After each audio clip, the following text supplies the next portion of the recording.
Welcome back everybody. Are you ready for rumor mill number 3 that totally contradicts the rumors from the previous 2 videos? Just like in my previous videos, I have to give a spoiler warning just in case. Even if this is not legit, if you do not want your movie experience spoiled, please do not watch the rest of the video. I'll leave a link down below to the thread if you guys want to check it out for yourselves. So here we go. The movie starts with a Star Destroyer and Hux. It's the finalizer. It's an artsy shot of it being eclipsed, dwarfed by Snoke's supremacy. Kylo is having a dream, or more like a nightmare. We're approaching the supremacy now, General.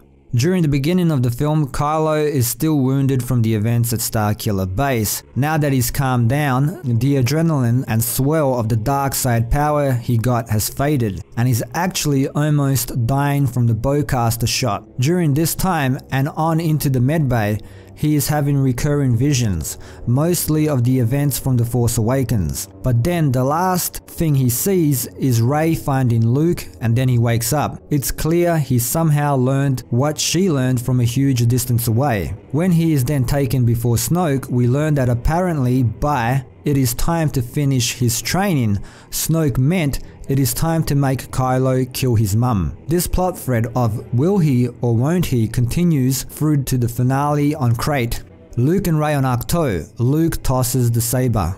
Luke spent years on Ahch-To trying to open the first temple. He's on a quest to get a weapon that can kill Snoke, who is some sort of ancient dark being from beyond the galaxy. Death fuels his power by creating an imbalance in the Force where dark reigns. The recent destruction of the New Republic was a way of charging his power. Luke knows that the Resistance fight is meaningless if they don't stop Snoke, which is why he left. However, after failing to open the temple for so long, he assumed it was simply not the will of the Force that he undertake this quest, and he gave up. The look Luke is giving Rey at the end of The Force Awakens has nothing to do with her. It's about the lightsaber. Luke was the one that found it in the first place, but he has since come to believe it is cursed. For it to find him at the very moment that he was about to end the Jedi Order scares the hell out of him. Resistance plot starts. Finn wakes up, talks to Poe, everyone is evacuating. He tries to escape in an escape pod. He's stopped by Rose. Big action space scene. Poe kisses his parents' ring and does an amazing maneuver. Vice Admiral Holdo's fleet and the Resistance meet up. First Order versus the Resistance is one big space battle. Like Mad Max Fury Road in space, the Resistance is running as the First Order pursues. Luke ignores Rey. Eventually she's like, "We need you," and he's like, "Go away." He checks the Falcon out and watches the R2 hologram of Leia. Luke decides to train Rey, but then he sees her raw potential that lies hidden behind what Anakin's Force-infused saber gave her. She is a deep wellspring of power, a Force sensitive so powerful he doesn't even know how strong she could become. He refuses her again. Yoda talks to her briefly, and then Luke's old friends, Anakin, Yoda, and Obi-Wan, convince him that he will need allies in the war to come, and that Luke also had terrifying potential to go to either side when Obi-Wan and Yoda took him on. Luke decides to train Rey. Kylo's ambition, strength, and his pain inspires Rey in a way that pulls her towards the dark. She can feel what he feels when they are near, and she can sense that he 100% believes he is right in what he's trying to do. That makes her feel that way sometimes too.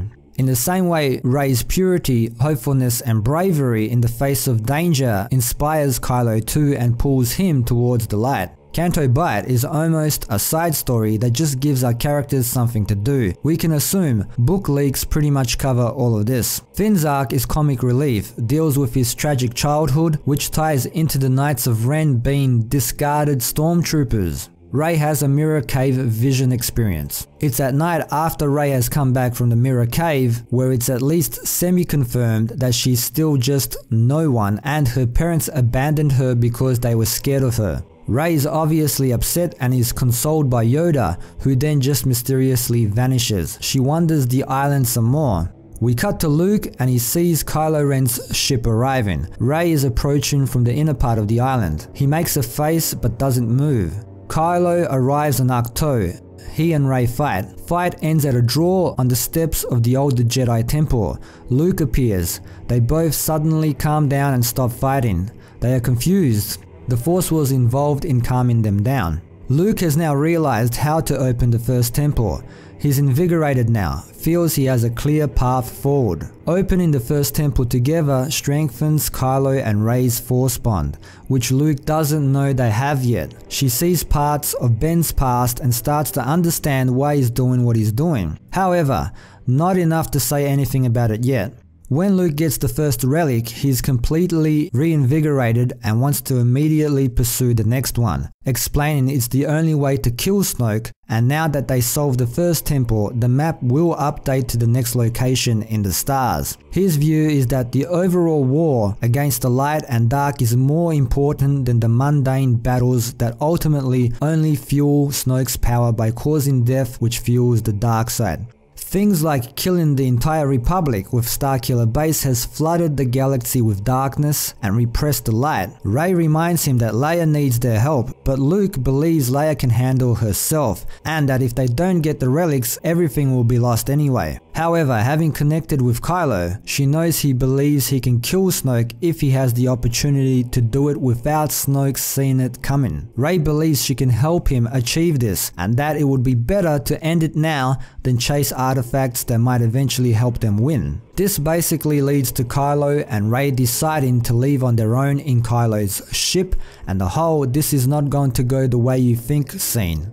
Kylo and Rey leave Ahch-To together to go to the Supremacy. Their Force bond is making Rey feel what Kylo feels, which is a supreme confidence that he can kill Snoke if he gains enough power, or in this case, if he distracts Snoke with Rey and strikes when he's least expecting it. Rey wants to help him. The stuff with Rey, Kylo and Snoke is actually earlier in the movie than people think and comes before the second temple and Crate. It's basically the beginning of Act 2. Luke and Snoke both mistakenly told Kylo he was the chosen one as a youth. Snoke is telling him he is now. Vader's mask being infused with dark side energy and Snoke's manipulation make Kylo think his destiny might be to destroy the Jedi and kill Luke Skywalker. But he is constantly fighting back against that idea as he tries to gain enough power to kill Snoke. The push and pull of what Kylo is going to do next is part of the drama, but in the end it seems like he's on his own path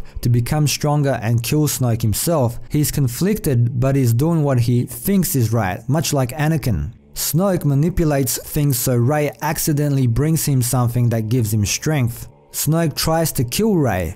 Kylo tries to kill Snoke. Rey and Kylo fight the Praetorian Guards. Rey and Kylo escape and go to the second temple, which is located on a planet that we haven't seen yet. Luke is already there, having arrived on the Falcon. The second temple was able to be opened by Luke alone, implying after the quest begins they can potentially go on alone. This makes sense in the event that the threat is big enough to start the trials, but then if one of the trio dies or something like that, that would just end the quest if all three were required at all times. The artifact in the second temple is being kept under wraps. Rey, Luke and Kylo participate in the trials together and reach the artifact.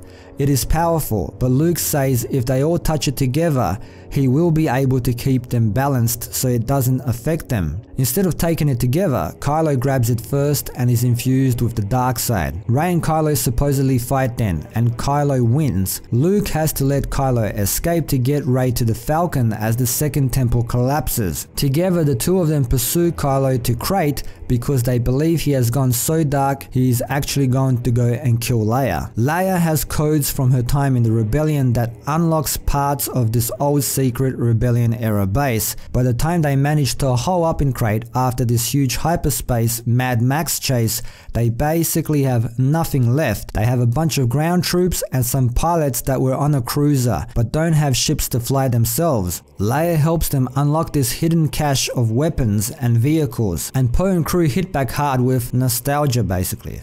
Old X-Wings, speeders, all of those old toys we grew up loving. Around this same time is when the Falcon also joins the fray with Chewie, R2, Luke and Rey inside. If Crate is Helm's Deep, which let's be honest it is, then Luke and Rey are Gandalf.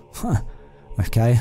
Vice Admiral Holdo may very well be dead at this point, having sacrificed herself and the ship to stop the First Order. Snoke doesn't care that Kylo tried to strike him down. He can't do anything about it anyway since Kylo is his weapon. He needs Kylo because of his bloodline that Snoke believes will allow him to kill Luke. Snoke spends the majority of the film just trying to keep Kylo pushing towards strength and the dark side.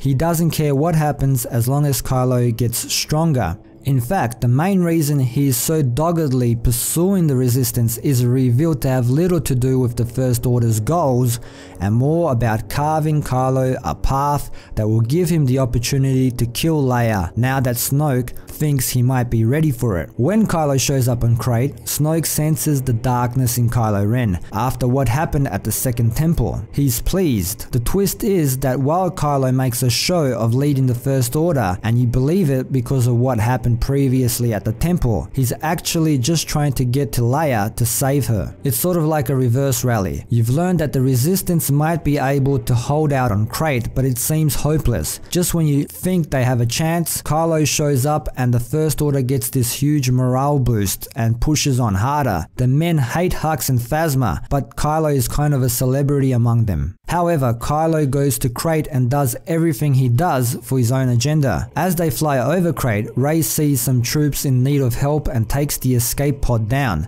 She reunites with Finn, who is really excited to see her, and gets a blaster. She doesn't have a saber because Kylo took it earlier, but she helps the ground troops a great deal. Chewie does some crazy stuff in the Falcon to get Luke to where Leia is. Luke and Kylo get near to where Leia is at the same time. At this point, Luke is forced to believe that the artifact turned Kylo fully dark, and he's really going to kill her, so he can't hold back like before. He ignites his green lightsaber and is prepared to kill Kylo if he has to. They duel. Kylo can hold his own now, strengthened by the relics he has obtained, but Luke is still stronger. The fight has no victor as in the end Leia intervenes and both put away their sabers. Kylo is allowed to see Leia and then Luke lets him leave and stays with her. The main cast all flee Crait on the Falcon. It is somber at first, but the meeting of so many friends after such a long time is a happy moment. The Falcon lands on Tatooine and everyone is conversing in the Falcon happily.